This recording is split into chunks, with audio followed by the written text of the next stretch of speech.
प्रिय विद्यार्थियों नमस्कार। तो आज की कक्षा में हम एक नया प्रयोग करने जा रहे हैं। आज की कक्षा में हम पढ़ेंगे कला स्नातक द्वितीय वर्ष में द्वितीय प्रश्न पत्र के लिए एकांकी संग्रह में से एक एकांकी ईद और होली। कक्षा में हम इस प्रकार से अभ्यास करते हैं कि कक्षा में विविध विद्यार्थियों द्वारा हम अलग अलग पात्र बना के करते हैं और यहाँ पर ये प्रयास हम अभी कर रहे हैं। आप आनंद लीजिए इस एकांकी का जिसका नाम है ईद और होली, जिसकी रचना की है सेठ गोविंद दास ने, जो सांप्रदायिक समस्या पर आधारित एक एकांकी है। इसमें 4 पात्र हैं। पात्रों के परिचय इस प्रकार है। राम जो एक छोटा बच्चा है, उसके पड़ोस में रहने वाली हमीदा एक छोटी बच्ची है। दोनों में दोस्ती है, लेकिन उसके माता पिता इस दोस्ती को पसंद नहीं करते। जहाँ पर रत्ना राम की माँ है, वहीं पर खुदाबख्श हमीदा का बाप है। जो इसका स्थान है वो एक नगर है। पहला दृश्य आरंभ होता है एक गली से, समय संध्या का। सकरी सी गली का एक हिस्सा दिखाई देता है जिसके दोनों तरफ 1 मंजिले और 2 मंजिले छोटे छोटे मकानों के बाहरी भाग दृष्टिगोचर होते हैं। गली के एक और सबसे नज़दीक खुदाबख्श के 1 मंजिले मकान के सामने का कुछ हिस्सा दिखाई पड़ता है। मकान में जाने आने का एक छोटा सा दरवाज़ा है। गली के दूसरी तरफ सबसे नज़दीक रत्ना के 2 मंजिले मकान के सामने का कुछ भाग दिखाई देता है। इस मकान में जाने आने का एक बड़ा सा दरवाज़ा है। खुदाबख्श और रत्ना के मकान एक दूसरे के ठीक सामने हैं और बीच में गली है। हमीदा खुदाबख्श के मकान के भीतर से निकलकर गली में आती है। हमीदा करीब 4 वर्ष की छोटी सी बालिका है। रंग गेहुआ है और देखने में साधारणतः सुंदर है। छोटे छोटे फैले हुए बाल, एक गुलाबी रंग का रेशमी पजामा और हरे रंग का रेशमी कुर्ता पहने हैं।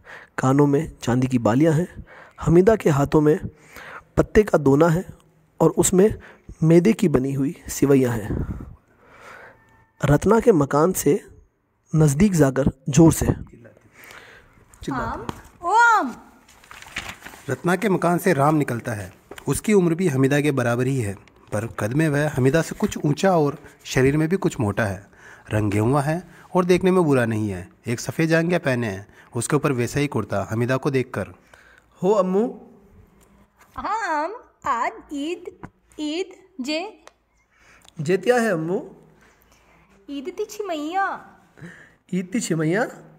हाँ, ईद ती छिमैया मीठी मीठी। दोनों रतन के मकान के नज़दीक गली के किनारे पर बैठ जाते हैं। हम तुम दोनों ताए। दोनों थाए? हाँ, हम दोनों थाए। दोनों बैठ जाते हैं। हमीदा राम को अपने हाथ से सिवैयाँ खिलाती है, फिर खुद खाती है। रत्ना अपने मकान के बाहर निकलती है। वह करीब 40 साल की गेहुए रंग की साधारण ऊंचाई और शरीर की स्त्री है। वेशभूषा से विधवा जान पड़ती है। राम, ओ राम। हाँ माँ। राम के नज़दीक आते और राम तथा हमीदा को क्रोध से देखते हुए रत्ना फिर से चिल्लाती है, फिर उस मलेच्छा के साथ खा रहा है, भिष्ट कहीं का। अले माँ, छिमैया मीठी मीठी ईद ती छिमैया है। रत्ना नज़दीक पहुंचकर राम का हाथ पकड़ती है। हमीदा बैठी बैठी खाती रहती है। खुदाबख्श अपने मकान के बाहर निकलता है। उसकी उम्र करीब 45 वर्ष की है। रंग सांवला है। वह ऊंचा पूरा मोटा ताजा व्यक्ति है। ईद के कारण धुला हुआ सफ़ेद पाजामा और चिकन का कुर्ता तथा उस पर हरे रंग की रेशमी सदरी पहने है। सिर पर हरे रंग का ही बड़ा सा रेशमी साफा है। खुदाबख्श को न देखकर हमीदा की तरफ क्रोध में घूरते हुए रत्ना फिर से चिल्लाती है, हरामजादी, 100 बार कहा है मेरे लड़के के साथ न खेला कर। अपना छुआ अपना झूठा खिलाती है, मलेच्छा कहीं की। हमीदा पर रत्ना की गुड़की का कोई असर नहीं पड़ता और उसका खाना जारी रहता है। तभी खुदाबख्श भी पास में आके बोलता है, बस बहुत हुआ, खबरदार अगर एक जबान चुकी तो। ब्राह्मण का धर्म भ्रष्ट कराता है और कहता है खबरदार, जबान चुकी तो उल्टा चोर कोतवाल को डांटे। मैं औरत के मुंह नहीं लगना चाहता, काफिर कहीं की। औरत भी तेरे मुंह नहीं लगना चाहती। अपनी शाहजादी को अपने बस में रख। क्यों? तेरा लड़का भ्रष्ट होता है? मेरा लड़का तेरे घर नहीं गया था, तेरी लड़की आई थी। अब कभी पेशाब करने भी ना आएगी। वही अच्छा है, धर्म तो बचा रहेगा। काफिर और मजहब मलेच। दोनों अपने अपने बच्चों के साथ अपने अपने घरों के अंदर चले जाते हैं। नेपथ्य में मारो मारो कोलाहल होता है। खुदाबख्श बाहर आता है गली में कुछ मुसलमान लाठियाँ लिए दौड़ते हुए आते हैं। क्या हुआ बिरादरन? झगड़ा झगड़ा हिंदू मुसलमानों में? हाँ हाँ, और किस में होगा? आगंतुक दौड़ते हुए दूसरी तरफ चले जाते हैं। खुदा बख्श जल्दी से घर के अंदर जाता है और एक लाठी लेकर आता है तथा उसी तरफ चला जाता है जिस तरफ दूसरे मुसलमान गए थे। नेपथ्य में कोलाहल बढ़ता है। हमीदा अपने घर से निकलती है और रत्ना के मकान के भीतर चली जाती है। नेपथ्य में कोलाहल होता रहता है। खुदा बख्श एक हाथ में तेल से भीगे हुए चिथड़े और दूसरे हाथ में एक मशाल लिए हुए आता है। रत्ना के मकान के इधर उधर वे चिथड़े रख मकान में आग लगाने का प्रयत्न करते हैं। मलेच मलेच हम मलेच, ले गालियों का नतीजा, ले तेरा राम, तेरा मकान, तेरा सब कुछ खाक में मिला दूं, तब तो मेरा नाम खुदा बख्श। जा दोजक में जा, मैं खानदान और दौलत के काफिर कहीं की। दूसरा दृश्य। स्थान रत्ना के मकान की छत। समय रात्रि। लंबी छत है, पीछे की तरफ मकान की दीवार है और सामने की ओर ईंट चूने की रेलिंग के नीचे भी दीवार है। दाहिनी और बाहिनी तरफ से आग की लपटें और धुआं उठ रहा है। बीच बीच में दाहिनी और बाहिनी तरफ से आग के कुछ कण छत पर आते हैं। छत पर राम और हमीदा खड़े हुए बात कर रहे हैं। नेपथ्य में बीच बीच में कोलाहल सुनाई देता है। ईद ते बादे बदते हैं आम। और ईद ते छत होली भी दल रही है। हाँ, और होली ता दाना भी होला है आम। ईद ते बादे बद रहे हैं, होली ता दाना लो रहा है। मैंने तो तुझे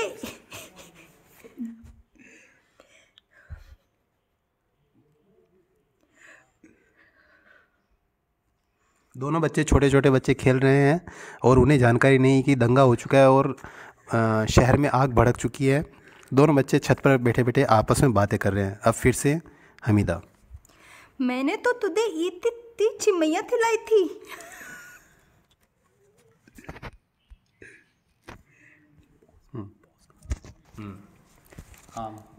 तू मुझे होली थी मिठाई नहीं खिलाए दा। होली दल जाने पर मेरे घर में मिठाइयाँ बनेगी अम्मू।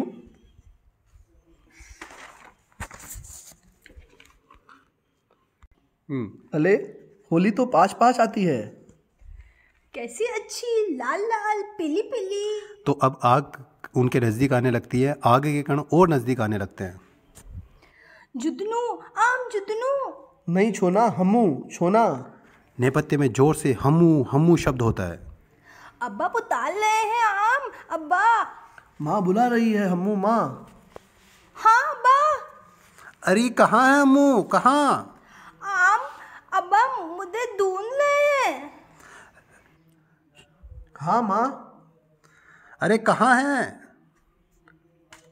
माँ मुझे ढूंढ रही है। हमू हमू वो कहाँ है, बोल तो। आम की छत पर अब्बा, आम की छत पर। राम राम। राम राम कहाँ है? छत पर है। हाँ माँ, छत पर ही तो हूँ। या खुदा, हे भगवान।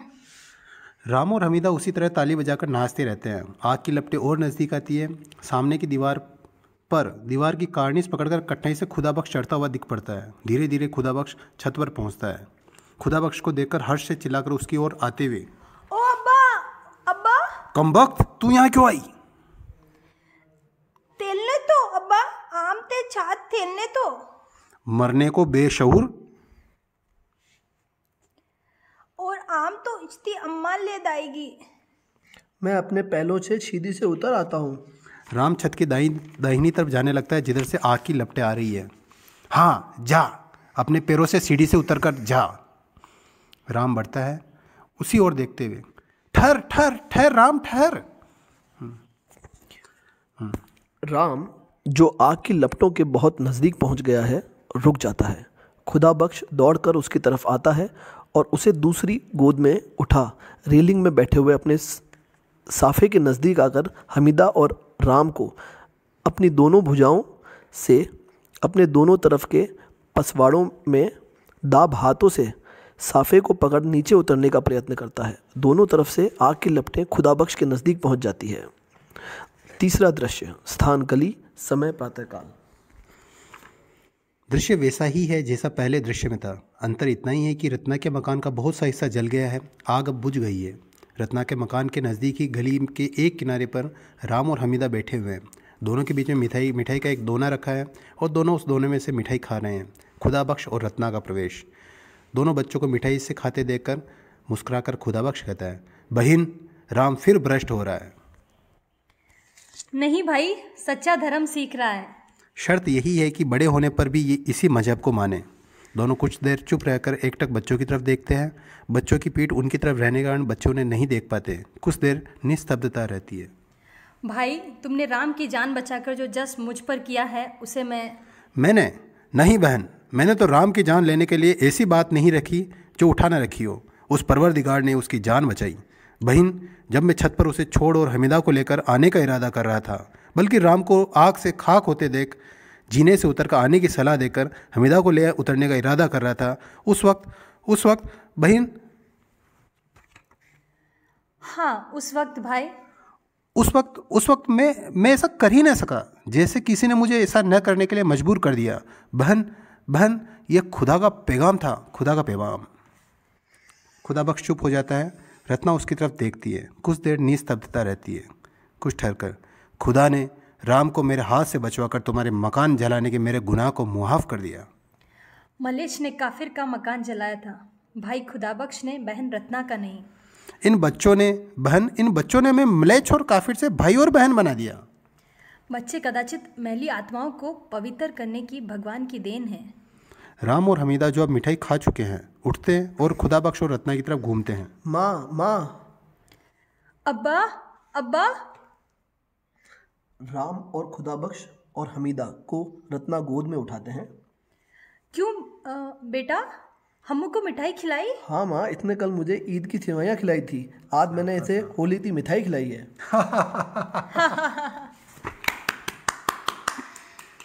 तो ये इस रंग से हमने एकांकी का प्रस्तुतिकरण किया, तो आपको पसंद आया होगा। और हम कामना करते हैं कि ये कोरोना काल जल्दी समाप्त हो, ताकि आप सभी विद्यार्थी कक्षाओं में आके बैठे और इसी ढंग का मंचन हम फिर से करेंगे।